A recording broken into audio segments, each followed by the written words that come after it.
بسم الله الرحمن الرحيم الحمد لله رب العالمين والصلاة والسلام على نبينا محمد وعلى آله وصحبه أجمعين. yan uwa masu kallon mu a daidai wannan lokaci, assalamu alaikum wa rahmatullahi wa barakatuh.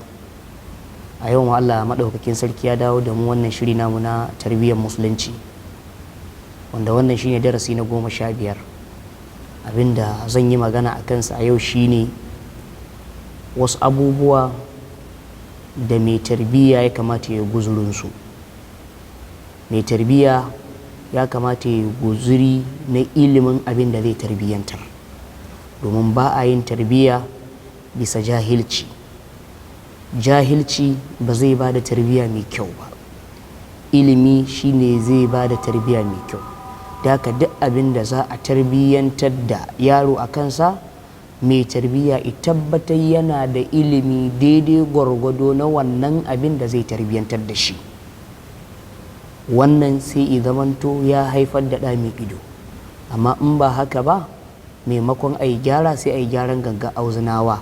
Da haka duk abin da za ka tarbiyyanci yaro a kansa ya zamanto ka san shi. Wannan shine abin da farko da mai tarbiyya zai guzurinsa. Mu haɗu a gaba ta biyu. Assalamu alaikum wa rahmatullah.